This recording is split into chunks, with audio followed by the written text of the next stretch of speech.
Hello everyone, welcome my channel Neetu seated classes. तो आज के इस वीडियो में हम सीडीपी यानी चाइल्ड डेवलपमेंट पेडागोजी का टॉप 5 क्वेश्चन देखेंगे जो एग्जाम के दृष्टि से बहुत ही इम्पोर्टेंट है।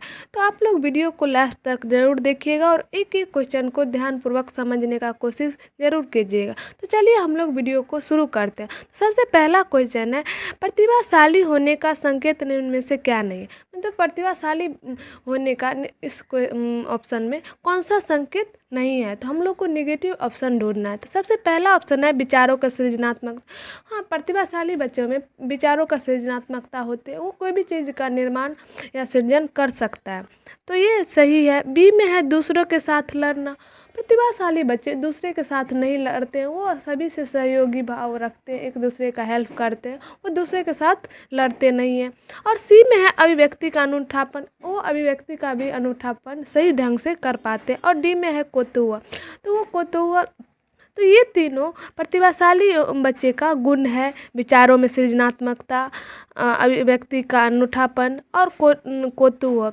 लेकिन प्रतिभाशाली बच्चे दूसरों के साथ लड़ते नहीं हैं, तो इसलिए हम लोग को नेगेटिव ऑप्शन ढूंढना था। तो प्रतिभाशाली बच्चे दूसरे के साथ लड़ते नहीं, इसलिए इस क्वेश्चन का आंसर हो जाएगा बी। अगला क्वेश्चन चलिए देखते हैं।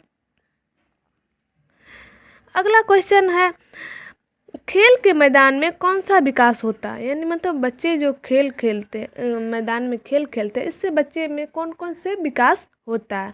तो चलिए देखते हैं। तो ए में है शारीरिक विकास, बी में है मानसिक विकास और सी में है सामाजिक विकास और डी में है उपयुक्त सभी। तो चलिए हम एक एक करके समझते हैं। तो बच्चे जब कोई खेल खेलते हैं तो उसमें शारीरिक गतिविधियां होती है, तो इससे बच्चे में शारीरिक विकास भी होती है। और बी में है मानसिक विकास, बच्चे खेल में अपना मस्तिष्क का प्रयोग करते हैं, तो इससे बच्चे का मानसिक विकास भी बेहतर होता है। और सी में है सामाजिक विकास, वो एक दूसरे का खेल में सहयोग करते हैं, एक दूसरे के प्रति भाव बनाए रखते हैं, तो इससे बच्चे में सामाजिक विकास का भी विकास होता है। तो इसलिए बच्चे के खेल के मैदान में शारीरिक विकास भी होता है, मानसिक विकास भी होता है, सामाजिक विकास भी होता है। तो इसलिए इस क्वेश्चन का आंसर हो जाएगा डी, इस उपयुक्त सभी। अगला क्वेश्चन चलिए देखते हैं। अगला क्वेश्चन है, विकास प्रारंभ होता है, मतलब विकास कब प्रारंभ होता है बच्चे में। तो गर्भावस्था, शैशवावस्था, किशोरावस्था और बाल्यावस्था। तो हम लोग जानते हैं कि हम लोग सोचते हैं कि बच्चे जब जन्म लेगा तभी उसमें विकास होगा, तो हम लोग गलत सोचते हैं। बच्चे जब माँ के पेट में रहते हैं तभी से उसमें विकास शुरू हो जाती है। बच्चे जब माँ के पेट में रहते हैं तभी से उसमें विकास होते रहते हैं, और जन्म लेने के बाद भी मृत्यु तब तक ना प्राप्त हो जाए तब तक विकास चलते रहते हैं। तो हम लोग ये नहीं सोचेंगे कि बच्चे जब जन्म लेते हैं तभी से विकास होती है। तो इसलिए विकास प्रारंभ होता है कब, तो गर्भावस्था में विकास प्रारंभ होता है। हम ये नहीं सोचेंगे कि बच्चे का विकास बच्चे के जन्म लेने के बाद होता है। तो इसलिए विकास प्रारंभ होता है कब, तो इसलिए इस क्वेश्चन का आंसर हो जाएगा ए, यानी गर्भावस्था में विकास प्रारंभ होता है।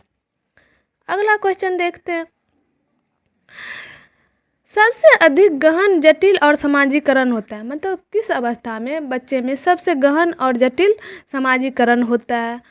तो हम लोग 3-4 अवस्था के बारे में मुख्य रूप से पढ़ते हैं। गर्भावस्था, शैशवावस्था, बाल्यावस्था, किशोरावस्था। तो सबसे आंधी और तूफान किस अवस्था को कहा गया, तो किशोरावस्था को कहा गया। तो हम लोग को ये ऑप्शन में ढूंढना है कि सबसे गहन और जटिल समाजीकरण कब होता है। तो ए में है किशोरावस्था के दौरान, बी में है पूर्व बाल्यावस्था के दौरान और सी में है प्रौढ़ावस्था के दौरान और डी में है व्यक्ति के पूरे जीवन में। किशोरावस्था के में ही बच्चे में सबसे अधिक और गहन जटिल समाजीकरण होता है, क्योंकि इस अवस्था को आंधी और तूफान का काल कहा। इसमें बच्चे में गहन और जटिल समाजीकरण होती है। बी में है पूर्व बाल्यावस्था के दौरान, नहीं, पूर्व बाल्यावस्था के दौरान इसमें बच्चे उतना समझदार नहीं होते हैं। और सी में प्रौढ़ावस्था के दौरान तो नहीं होगा। और डी में है व्यक्ति के पूरे जीवन काल में। तो इस सबसे अधिक गहन जटिल समाजीकरण कब होता है, तो ए, यानी किशोरावस्था के दौरान बच्चे में सबसे अधिक गहन और जटिल समाजीकरण होता है। तो इसलिए इस क्वेश्चन का आंसर हो जाएगा ए, किशोरावस्था के दौरान। अगला क्वेश्चन हम लोग देखते हैं।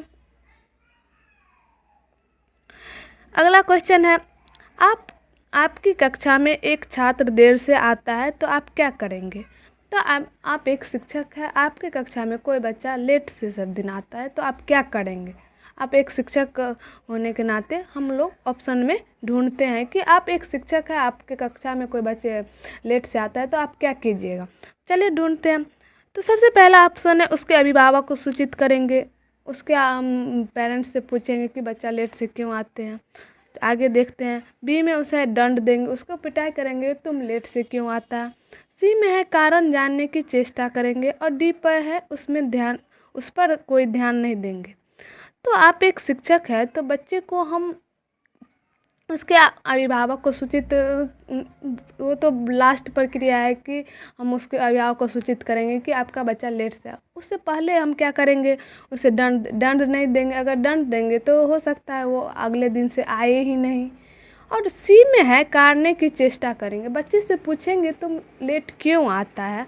उस अगर तुम्हारी तबीयत खराब रहती है या कोई और वजह है तो उसका कारण जानने का कोशिश करेंगे कि तुम लेट से क्यों आते हैं, और तो उससे उसकी समस्या का निदान हो जाएगा।